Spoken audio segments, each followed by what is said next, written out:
Jeremy had woken up tired. He had had a wonderful dream.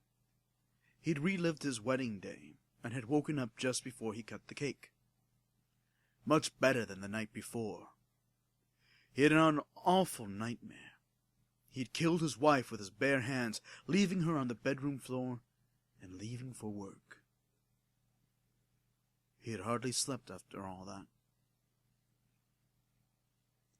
It was by now late afternoon, and having just walked in the door, it began again. "What's the matter?" "You." "Me?"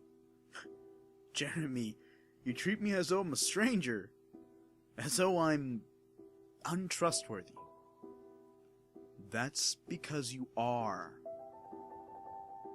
It's a sorry existence that when you begin to distrust your own voice, Jeremy." I don't even know who you are. Get out of my head."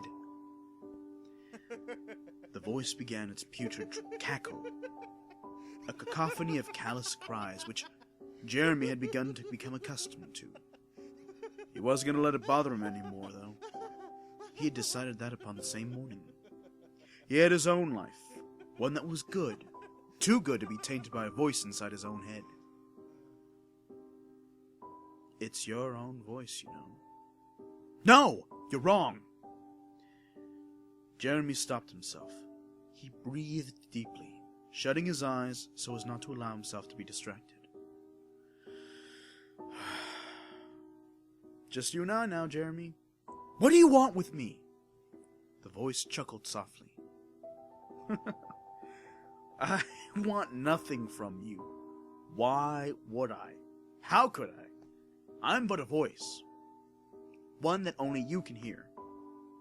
How can you be sure I even exist?"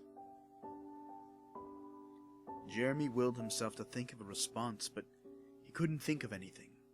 The voice was right. He wasn't sure what was real anymore. "Now, I never said that. It was just as good as that. You misunderstand me, Jeremy. I'm on your side. The real question is, which side are you on?" "What are you talking about?" "Forgive me, Jeremy. I often forget myself. I'm trying to involve you in a matter that you don't even understand, and probably never will." "And how do you know that?" "Jeremy, I'm more than a voice in your head.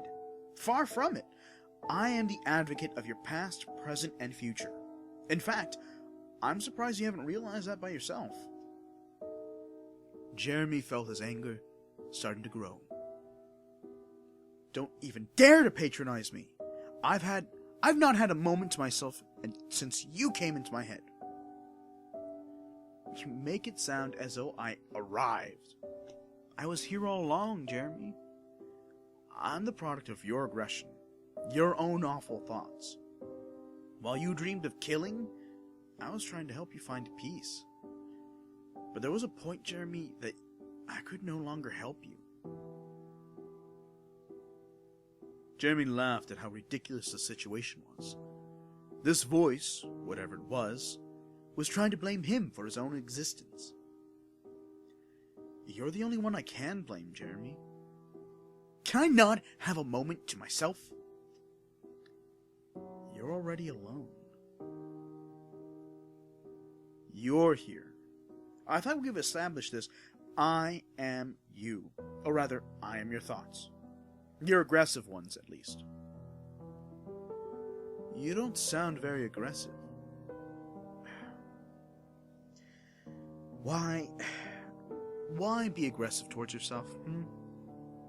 You've already alienated your family, your friends, and your coworkers. If you alienate yourself, you cease to exist. It wasn't me, it was you. And who am I? Jeremy paused. He thought for a moment.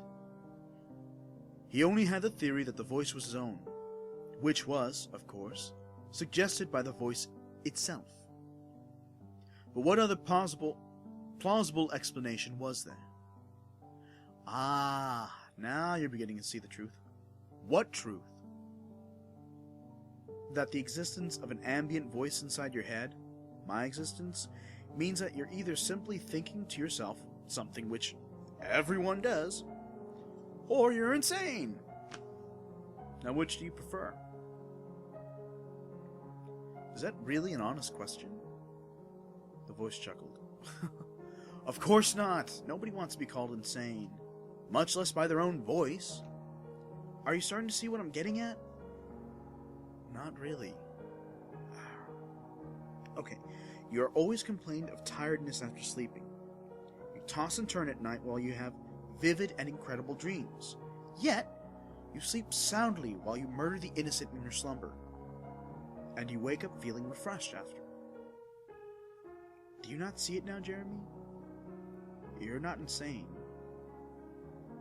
You know why you can never enjoy a pleasant dream?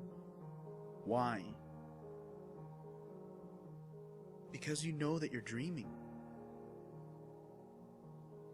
It was only then that Jeremy realized what he was doing.